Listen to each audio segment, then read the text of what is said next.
하나님의 존전에서 가족들을 생각하고 사랑하는 이들, 소중한 또 우리의 사랑하는 자녀들, 부모님들을 생각합니다. 오늘 우리가 말씀을 먹을 때 하나님의 생명의 말씀이 나와 우리 가족들을 녹이고 양식을 주고 새 힘을 주며 건강해지도록, 가정이 건강해서 교회가 건강해지고 이 도시와 이 나라가 건강해지는 생명의 양식이 오늘 이 자리를 통해 흘러갈 수 있도록 하늘의 문을 열어주시고 전하는 자 입술을 주장하여 주시고 우리의 모든 마음의 자리가 기쁨과 감사가 넘치게 하여 주시옵소서.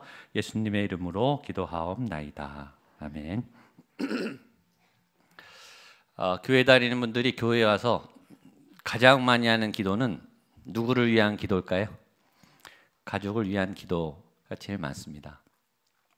교회를 위해서, 국가와 민족을 위해서 중보기도팀들도 많이 기도하지만 누가 시키지 않아도 우리는 본능적으로 나와 가족들을 위해서 제일 많이 기도합니다. 이유가 뭘까요? 다 아시겠지만 사랑하기 때문이죠. 사랑하면 저절로 생각나고 기도하게 되고 또 잘 됐으면 좋겠고 더 잘 됐으면 좋겠고 또 하나 기도해야 되는 이유는 어렵기 때문입니다. 가족의 문제를 내가 해결할 수 없기 때문이죠. 하나님의 도움이 필요하기 때문이에요. 그래서 우리는 어려운 문제, 또 가족의 힘든 문제, 또 심각한 고민의 문제, 위기 상황에 더 절박하게 이 성전에 나와 눈물로 무릎 꿇고 기도하게 되는 것이죠. 여러분 오늘 가정의 주일, 어버이 주일을 여러분 꼭 기억하세요. 여러분이 기도하는 하나님은 전능하신 하나님이십니다. 능력이 무한하세요. 모든 것을 가지시고 모든 것을 하실 수 있어요. 여러분들의 가족의 문제를 당연히 해결해 주실 줄로 믿습니다. 그리고 여러분들은 그 아버지가 기억하는 정말 사랑하는 자녀예요. 여러분들의 고통과 상황을 아시고 여러분들 능히 도우실 힘과 능력을 갖고 계신 지혜로운 아버지, 좋은 아버지이신 것을 믿으십시오. 전능하신 것을 믿으세요. 여러분 남편이 왜 안 변하신지 아세요? 남편을 하나님이 못 바꾼다 그런 믿음을 갖고 있으니까 안 변하는 거예요. 그 믿음을 깨트리고 하나님은 우리 남편을 바꿀 수 있다. 하나님 우리 아들을 바꿀 수 있는 전능의 하나님이시다. 그 믿음으로 기도하셔야 기도가 이루어져요. 우리는 기도하지만 믿지를 않아요. 그리고 내가 기도하는 분이 누군지 잊어버린다고요. 하나님은 전능하세요. 그리고 여러분들의 가족의 문제들을 능히 도우실 수 있을 줄로 믿습니다. 그게 믿음으로 기도하는 거예요. 그럴 때 꼭 여러분 두 가지 기억하셔야 돼요. 하나는 거룩하셔야 돼요. 죄의 문제를 해결하지 않고 지금의 문제에 회개하지 않고 죄는 그대로 짓고 도와달라 어림도 없어요. 죄의 문제를 처리하셔야 돼요. 여러분과 하나님과의 담의 문제를 해결하지 않으면 절대 해결이 안 돼요. 그래서 하나님 남편의 죄의 문제, 자녀의 죄의 문제 해결시켜 주십시오. 그들이 하나님 앞에 돌아오도록 그들이 갖고 있는 죄의 문제를 주여 역사해 주십시오. 꼭 기도하셔야 돼요. 두 번째는 믿음이에요. 전능하신 하나님은 내 남편을 바꾼다. 내 아내를 바꾼다. 우리 부모님을 바꾸실 수 있다? 아멘? 있습니까? 있다고요. 그걸 믿으세요. 우리의 기도에 믿음이 없으니까 그렇게 오래 기도해도 안 변하는 거예요. 믿음의 기도가 역사가 일어나요. 믿음이 그 하나님의 능력을 푸는 키예요. 그 믿음이 열려야 하나님의 은혜가 부어져요. 저는 오늘 여러분들의 가정이 목양교회 모든 가족들에게 하나님의 전능하심이, 지혜로우심이, 치유하심이, 회복의 은혜와 하늘의 신령한 은총이 부어지게 되기를 주님의 이름으로 축복합니다. 1998년에 딥 임팩트라고 하는 어마어마한 영화가 개봉됐습니다. 그 당시에는 세기 말이기 때문에 이런 지구 종말에 대한 영화가 많았습니다. 보신 분 있겠지만 포스터를 제가 갖고 왔습니다. 보이시죠? 자, 저렇게 해성이 궤도를 벗어나서 난데없이 지구에 충돌하는 영화입니다. 영화상으로 정말 충돌하고 지구의 3분의 1만 남고 다 죽습니다. 근데 그 사실을 미 항공우주국이 1년 전에 알아요. 그래서 온갖 대비를 다 하는데 속수무책이죠. 지구를 옮길 수도 없잖아요. 근데 사실을 미리 한 고위 국방 장관 하나가 돌연 사퇴를 합니다. 그리고 10월 말에 잠적해 버려요. 그래서 당신이 세계적인 위기에 나서서 해결해야 될 거 아니냐? 왜 숨느냐? 기자가 찾아가서 물었더니 아무리 생각해도 대책이 없습니다. 그래서 나는 이 남은 1년을 내 사랑하는 가족과 보내고 싶습니다. 그래서 거기서 이제 한가로이 그 남은 1년을 사랑하는 가족들하고 보내는 장면이 저에게 굉장히 인상이 깊었습니다. 이런 재난 영화가 많죠. 여러분, 재난 영화는 가족 영화라고 꼭 이어지더라고요. 9.11 테러 사태 때 첫 비행기가 트윈 빌딩을 부딪히고 건물이 붕괴되는데 이미 탈출이 늦은 사람, 곧 건물이 붕괴돼서 죽는다는 걸 아는 그 안에 갇힌 수많은 사람들이 누구에게 전화했을까요? 물어보나만 하죠. 가족들에게 했죠. 왜 가족들에게 누가 시켰나요? 아니에요. 누가 시키지 않았는데 저절로 본능적으로 그 메시지는 뭘까요? 사랑한다, 보고 싶다, 미안하다. 그런 절절한 눈물이 저절로 나는 마지막 통화를 가족들하고 한 거죠. 여러분, 사람은 누구나 감당할 수 없는 위기와 죽음 앞에 가족을 생각합니다. 왜 그럴까요? 학교에서 가르쳐준 것도 아니고 또 정부에서 강압적으로 하라는 것도 아닌데 우리는 자발적으로 그 위기에 참담한 순간 앞에 심각한 고통과 절체절명의 위기 앞에 우리 가족들을 떠올립니다. 가족이라고 하는 이 끈끈한 관계를 하나님이 태초부터 모든 인간 안에 심어 놓으셨기 때문이라고 믿습니다. 가정은 사람이 만든 게 아니에요. 학교, 군대, 학원 사람이 만들었지만 가정은 사람이 만든 기관이 아니고 하나님이 유일하게 직접 손으로 만드신 하나님의 시스템이기 때문에 인간이 조작할 수도 없고 인간이 함부로 다룰 수 없는 아주 성스러운 고귀한 그리고 심오한 그런 만남의 공동체입니다. 사람은 결코 가족을 떠나 살 수 없습니다. 가정 안에서 태어나고 가정 안에서 살아가고 가족 안에서 죽습니다. 그것이 하나님의 가정의 원리이죠. 오늘 말씀은 우리가 너무나 잘 아는 가정을 지으신 하나님이 가정이 이런 것이다 라고 우리에게 알려주시는 그런 말씀입니다. 제가 수많이 이 가정에 대해서 얘기하고 또 세미나도 하고 집회도 하고 사역도 하면서 결혼을 하기 전과 후는 어떻게 달라진가? 저는 이 비유를 들어요. 흑백 사진이 칼라 사진으로 변한 것처럼 흑백 텔레비가 칼라 텔레비전으로 변한 것처럼 결혼하면 삶이 총천연색이 된다. 흑백 사진, 흑백 사진도 멋있습니다. 한국 사람이 아니어서 죄송합니다. 이 화질이 좋은 걸 찾다 보니까 제가 어렸을 때는 흑백 텔레비전 봤습니다. 그리고 저희 동네 텔레비 있는 집이 딱 한 집 있었어요. 그래서 저녁이 되면 다 몰려갔어요. 그래서 흑백 텔레비 보는 게 아주 너무 재밌어서 몇십 명이 그 집에 매일 갔던 기억이 납니다. 그런데 이제 갑자기 칼라 시대가 와서 칼라 텔레비전이 있다는 거예요. 아주 혁명적이었습니다. 그때 아주 대한민국이 난리가 났죠. 자, 칼라를 보이시죠? 칼라 사진. 아까 흑백에서 칼라가 입히는 결혼이란 이 모노톤, 이 흑백의 삶이 칼라로 변하는 아주 다양한 칼라가요. 몇 천만 가지, 몇 백만 가지, 얼마나 다양한지 모르죠, 그렇죠?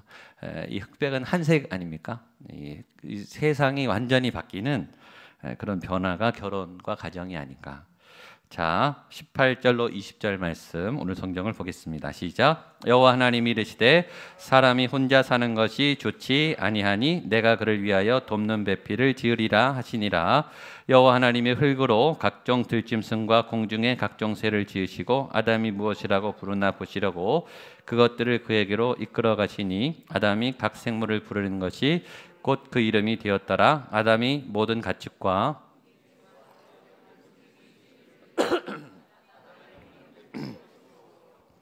예, 하나님의 가정 창조 원리 첫 번째는 18절에 여호와 하나님이 이르시되 사람이 혼자 사는 것이 좋다, 좋지 않다? 좋지 않다.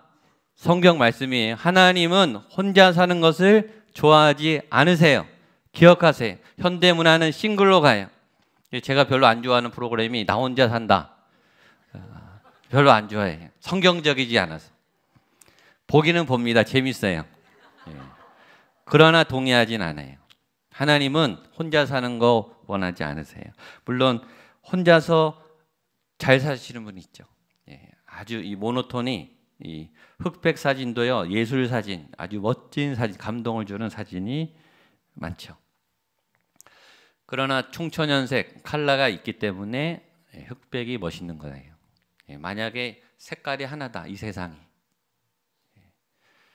얼마나 재미없겠어요. 얼마나 삭막하겠습니까?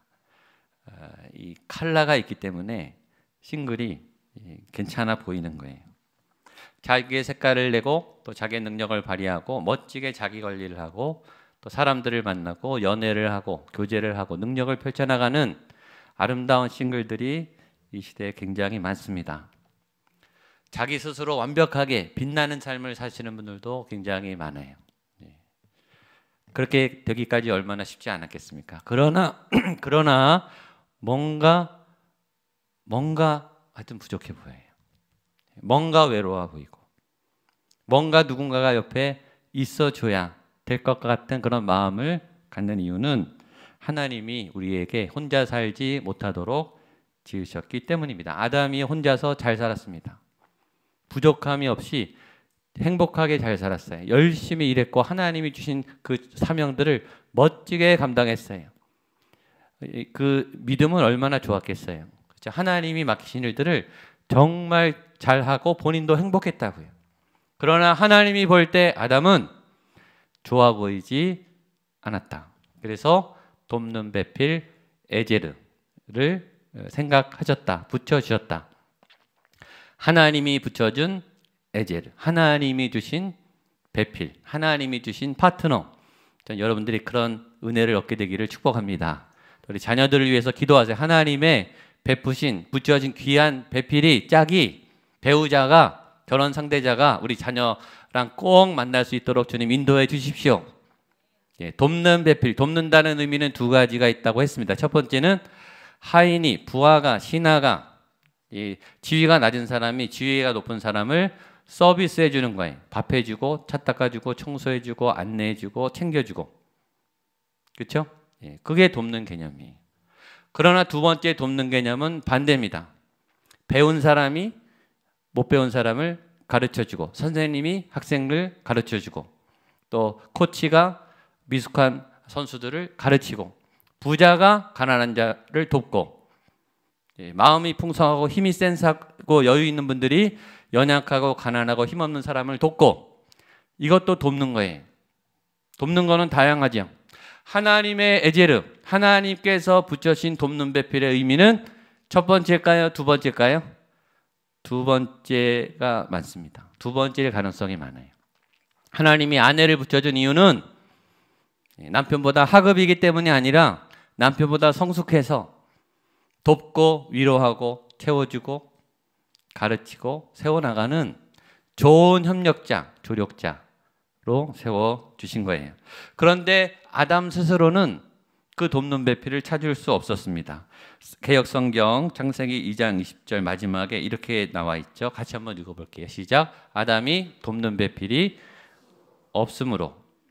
이거를 우리말 성경이 좀 더 잘 번역했습니다. 한 번 더 읽어보겠습니다. 창세기 2장 20절 시작. 그러나 아담은 알맞는 돕는 사람을 찾을 수 없었습니다. 스스로 못 찾았다는 거예요. 그렇죠. 만나면 어려워요.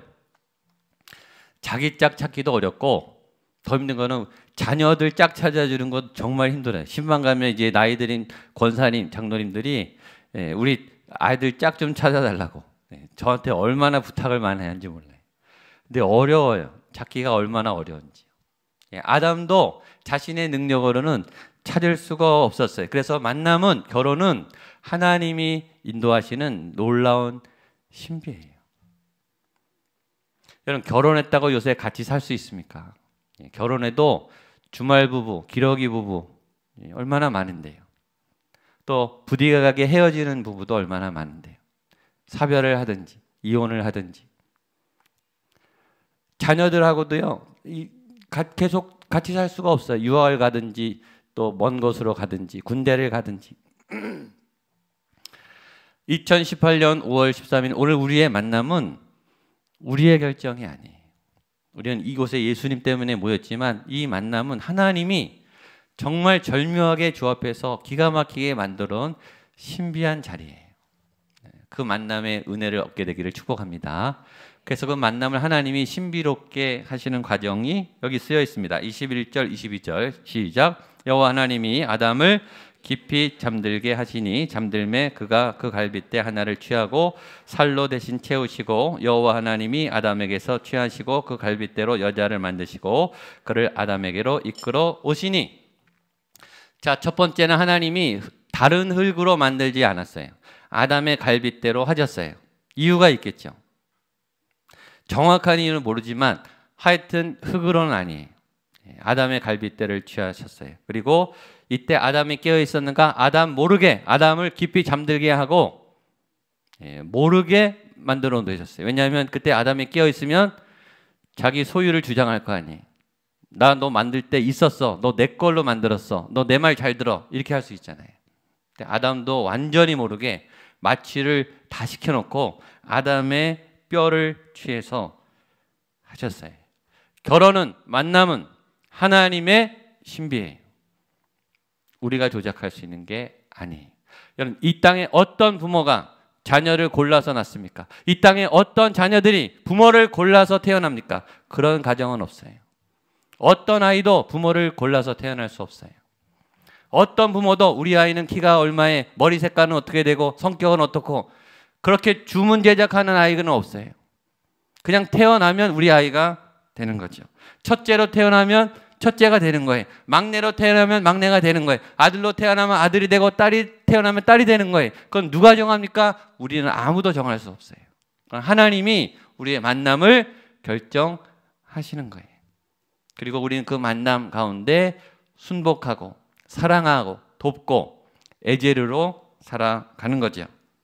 그래서 이 만남이 이루어졌을 때 아담이 이 아주 행복한 충격을 받고 노래를 합니다. 보겠습니다. 23절, 24절 시작. 아담이 이르되 이는 내 뼈 중에 뼈요 살이라.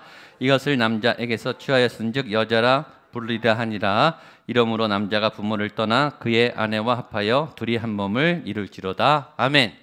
사랑하면 노래가 나와요. 사랑하면 찬양이 나와요. 사랑하면 시가 나와요. 지금 부부 관계에 있으신 분들 매일 시가 나오게 되기를 축복합니다. 처음엔 시가 나왔다가 시가 더 이상 안 나오시는 분들 위해 이런 다시 사랑의 은혜가 감사의 축복이 넘쳐나게 되기를 축복합니다. 너무 아름다워서 너무 행복했어요. 그러면서 첫 번째, 사랑을 하고 가족을 만날 때 생기는 현상 첫 번째는 진짜 사랑이에요. 자기에 대한 위대한 자각이 일어나요. 이건 내 뼈구나. 내 안에서 이렇게 아름다운 게 나왔구나. 자신이 얼마나 아름답고 자신이 얼마나 소중한지. 또 하나, 자신이 얼마나 초라하고 자신이 얼마나 나약한지. 사랑하는 상대가 나에게 크면 클수록 내가 그 사람을 많이 사랑하면 사랑할수록 그 존재는 위대해 보이고 커 보이고 나는 그 앞에 너무너무 초라하고 작아져요. 그게 진짜 사랑하는 거예요. 사랑하면 막 떨려요. 내가 막 작아진다고요. 잘 아는 유행가 가사 아시죠? 그대 앞에만 서면 왜 나는 작아지는가? 작아져요. 그대 등 뒤에 서면 내 눈은 젖어드는가? 우리 교회는 찬송가만 하시기 때문에 모르신다고 생각합니다. 집에 손님이 와요. 손님의 종류에 따라 청소의 강도가 달라져요. 귀한 손님이 오면 청소를 안 보는데도 아주 대대적으로 하죠. 그리고 음식을 잘 차리죠. 그래놓고 뭐라고 말하죠? 차린 게 없지만. 왜 그렇게 말해요? 귀하니까. 나는 정성을 다했지만 이 사람 앞에는 부끄러운 거예요. 부족한 것처럼 보이는 거예요. 막 선물을 골라서 좋은 선물을 샀어요. 돈도 드리고. 근데 그 사람한테 줄 때는 약하지 않나? 이거 부족하지 않나? 더 해줘야 되지 않나? 이런 마음이 드는 거예요. 사랑하는 사람 앞에. 결혼하면서 벌거벗겨지는 나 자신에 대한 인식. 내가 이 아내를 사랑해 줄 수 있을 것 같고 내 아이들을 정말 내 몸이 부서지도록 사랑해 줄 수 있을 것 같았는데 제가 얼마나 이기적인지, 제가 얼마나 화를 잘 내는지, 제가 얼마나 참을성이 없는지 제가 결혼하고 알았어요. 저는 얼마나 무능력한지, 해줄 수 있는 게 별로 없는 남편이고 아버지인 것을 결혼하니까 알게 됐어요. 저는 괜찮은 사람이라고 생각했는데 가족을 만나고 사랑하는 사람 앞에 서니까 저는 너무 형편없는 이기주의적인 인간이더라고요. 두 번째, 우리가 사랑을 하고 자녀를 만나고 가족을 만나게 돼서 사랑하게 되는 두 번째 증상은 다른 사람이 귀하게 느껴져요. 사랑하는 사람이 그렇게 귀하게 느껴져요. 언제 아는가? 아플 때 알게 돼요. 전 결혼해서 처음 알았어요. 저희 아이가 막 고꾸러지고 열이 나고 응급실에 실려가고 자지러지고 비명을 지르는데요. 저는 그때 처음 느꼈어요. 제 온 뼈와 몸이 녹아내리더라고요. 못 견딜 정도로 아팠어요. 그때 처음 느꼈죠. 아, 다른 사람인데. 남이잖아요, 남. 내가 아니라 다른 사람인데 이렇게 고통스러울 수가 있나. 이렇게 아플 수가 있나. 제가 대신 아프면 좋겠더라고요. 제가 대신 죽을 수 있으면 좋겠더라고요. 그런 고통을 처음 느껴본 거예요. 그러니까 아, 다른 사람의 생명이 이렇게 소중한 거구나. 다른 사람의 고통도 이렇게 힘든 거구나. 라는 타인에 대한, 다른 사람에 대한 가치와 소중함과 아픔에 대해서 느끼게 되는 거예요.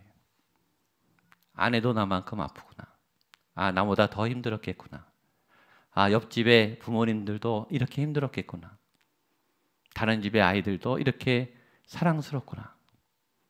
그걸 그때 이제 알게 되더라고요. 세 번째, 우리가 사랑을 하고 가족을 만나게 된 하나님의 이유는 하나님을 알기 위함입니다. 사랑을 하면 하나님에 대한 믿음과 영성이 깊어집니다. 사랑하면 신앙이 좋아져요. 하나님이 아브라함에게 너 이삭을 죽여야 된다. 창세기 22장에 요청을 하셨어요. 그런데 아브라함이 그 명령을 받고 순종합니다. 이삭을 죽이러 갑니다. 그런데 아브라함이요, 그날부터 말을 안 해요. 성경을 보세요. 말이 없어요. 순종은 해요. 아들을 죽이러 갔어요. 그러나 아브라함은 말을 하지 않아요. 왜 말을 하지 않았을까? 저는 생각했어요. 아브라함은 순종하는 믿음의 사람이었지만, 하나님께 순종하지만 아들을 죽이기로 결심한 그날 아브라함은 죽은 거예요. 아들을 죽이고서 아빠가 어떻게 삽니까? 같이 죽는 거예요. 아들이 죽었는데 어떻게 삽니까? 그리고 아브라함은 믿음의 조상이 돼요. 왜냐? 그 사랑은 하나님만 아는 사랑이기 때문이죠. 저는 이 세상에 가장 고귀한 사랑은 친구를 위해 죽는, 남을 위해 대신하는, 자기가 죽을 수 있는 사랑인 줄 알았는데 그때 알았어요. 정말 진짜 사랑은, 내가 죽는 사랑보다 더 큰 사랑은 나보다 더 귀한 아들을 죽이는 사랑이에요. 그게 더 힘들어요. 부모는요, 내가 죽는 게 나아요. 자기 자녀가 죽느니. 아들은 못 죽인다고요. 근데 하나님은 가장 사랑하는 독생자를, 죄인 같은, 그냥 죽여버려도 되는 우리 같은 비천한 사람을 위해서 자기 아들을 죽이셨어요. 그게 하나님의 사랑이에요. 여러분, 십자가상에서 예수님이 하나님 앞에 기도할 때 하나님은 침묵하셨어요. 가만히 계셨어요. 예수님이 나의 하나님, 나의 하나님, 어찌하여 나를 버리시나이까? 엘리 라마 사막다니. 부르짖음에 비명을 지를 때 하나님은 아무 대꾸를 안 하세요. 왜일까요? 저는 상상했어요. 그때 하나님 죽으신 거죠. 그 비명을 들으시는 하나님이 얼마나 아프셨을까? 우리 때문이죠. 그러니까 우리는 우리 가족들에 대한 사랑을 통해서 우리보다 훨씬 우리를 많이 사랑하시는 하나님 아버지의 사랑이 얼마나 위대한가. 오늘도 참고 기다리시는 그분의 인내는, 우리를 믿어주시는 그 아버지의 자비로우심은 얼마나 대단한 것인가. 그거를 배우게 되죠. 마지막 가족은 벌거벗어도 부끄럽지 않는 그런 친밀한 공동체다. 25절입니다. 시작. 아담과 그의 아내 두 사람이 벌거벗었으나 부끄러워하지 아니하니라. 아멘. 이거 오늘 설교 제목입니다. 한번 따라하시죠. 벌거벗었으나 부끄러워하지 아니하니라. 한 번 더. 벌거벗었으나 부끄러워하지 아니하니라. 이게 성경적 가정의 아름다운 모습이에요. 벌거벗었, 꼭 기억하세요. 벌거벗었지만 부끄러워하지 않는다. 가족은 벌거벗는 거예요. 몸만 벌거벗는 게 아니라 영혼도 마음도 인격도 다 탄로가 나요. 연애 때는 감출 수 있어요. 그러나 결혼하면 다 들통나요. 우린 자녀들의 인격, 성격, 장단점 너무나 잘 알죠. 그래서 걱정이 되는 거죠. 부부가 돼서 결혼하면 정체가 탄로납니다. 그래서 신혼부부들은 갈등기를 겪죠. 드러난 정체를 보고, 숨겨놓은 상처를 보고 제일 먼저 뭐라 그러죠? 속았다. 네가 나를 속였구나. 이걸 감추고 있었다니. 네가 발톱을 드러내는구나.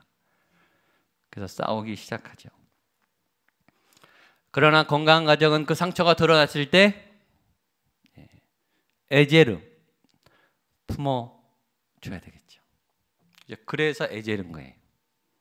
그래서 더 성숙한 사랑, 인격이 있는 사람이, 기도하는 분이 옆에서 품어주도록 시스템적으로. 왜냐하면 가족은 벌거벗게 되니까. 하나님이 옛날부터 부모님으로부터 붙던 상처부터 가장 사랑하는 이에게 그것을 노출해서 나 안아달라고, 내 상처 좀 만져달라고, 나 이렇게 약하니까 되게 힘이 되어달라고. 그래서 하나님이 벌거벗게 놓게 하시는 거죠. 세상은 그렇지 않죠. 세상은 난도질하고 상처를 짓이기고 상처를 소문내고 상처를 더 아프게 해요. 여러분, 가정에서 교회에서조차 그 상처를 내낼 수 없는 그 사람은 도대체 어디 가서 그 상처를 내놔야 된단 말입니까? 평생 숨기고 살아야 됩니까? 그 상처는 계속 그 사람을 찌르고 죽이는데 도대체 어디 가서 그 영혼은 도움을 받아야 되냐고요. 하나님은 가족이라는 사랑으로, 친밀함으로 묶여있는 그 공동체에게 그 몫을 주신 거예요. 그래서 건강한 가정은 아프지만, 실망했지만, 그러나 벌거벗었지만 부끄러워하지 않는 그런 가족들을 세워가시기 원하시는 겁니다. 위기의 부부들이 잘하는 게 두 가지 있습니다. 하나는 지적하기 바쁩니다. 고발하기 바빠요. 사랑의 이름으로. 내가 너 사랑하니까 말해주는 거야. 너 이거 고쳐. 너 이거 마음에 안 들어. 너 이거 이렇게 해서 사회생활 어려워. 사랑의 이름으로. 두 번째 잘하는 거는요, 감추기 바빠요. 그러니까 사랑이, 상처가 수용이 안 되니까요, 자꾸 포장을 하는 거예요. 부모가 야단치면 아이는 계속 감추고 돌아다녀요. 부모한테 와서 아픔을 내놓지를 못해요. 똑같습니다. 병든 교회가 잘하는 것 두 가지. 첫 번째, 지적하기 바빠요. 고발하기 바쁘고, 뒤에서 수근수근대고, 은혜를 얘기하지 않고 자꾸 이상한 얘기 퍼뜨리고 잘못했다 그러고. 두 번째, 비밀이 많아요. 모르는 게 많아요. 이렇게 그룹별로 다 이렇게 비밀이 많아요. 건강하지 않습니다. 지적을 많이 하고 감추기를 좋아하는 사람들 볼 때 생각하세요. 아, 저 사람은 상처가 많은 사람이구나. 저 사람 영혼이 불쌍하구나.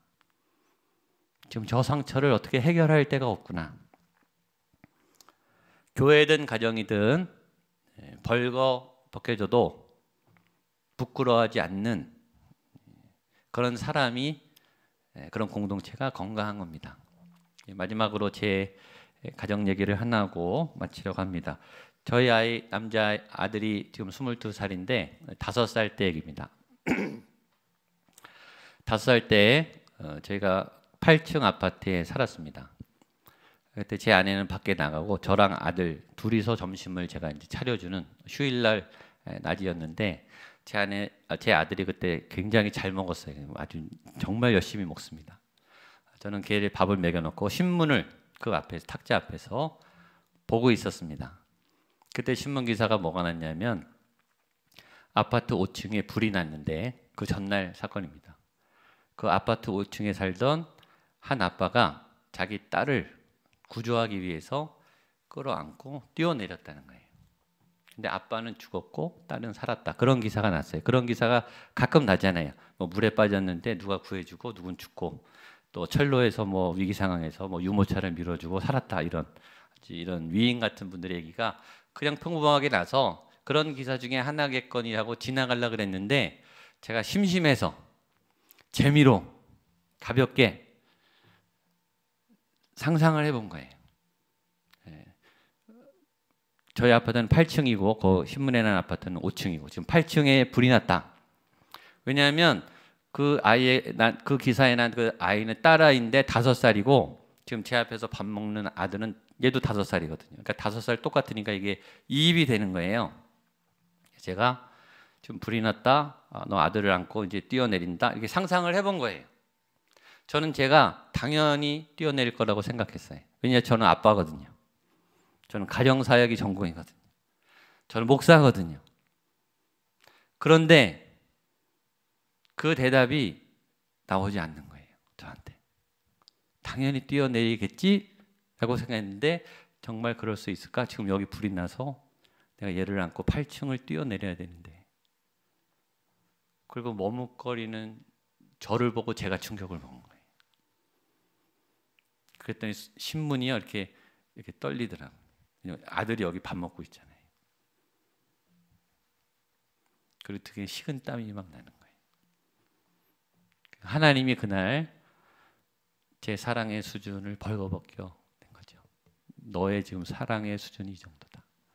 네가 낳은 아들을 사랑하는 부분도 머뭇거리지 않느냐. 나는 제 인격과 제 사랑의 수준을 정확하게 들춰내셨어요. 그런 마음이 들었어요. 네가 네 아들도 이렇게 사랑하는데 주저하는데 네가 목사로서 무슨 사역을 하겠느냐. 그 사역이 진실한 거겠느냐. 그런 생각을 했죠.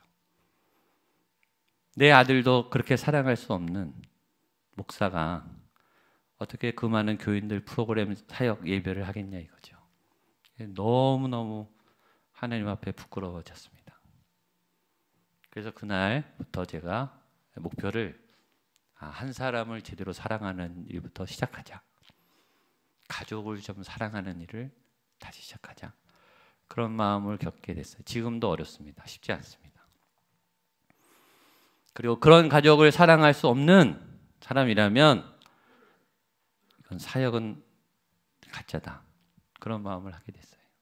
이제는 가정사역자가 됐죠. 가족 전공 됐고 그러면서 이런 마음이 됐어요. 만약에 제가 한 사람을 잘 사랑할 수 있게 된다면 저는 인류도 사랑할 수 있겠다.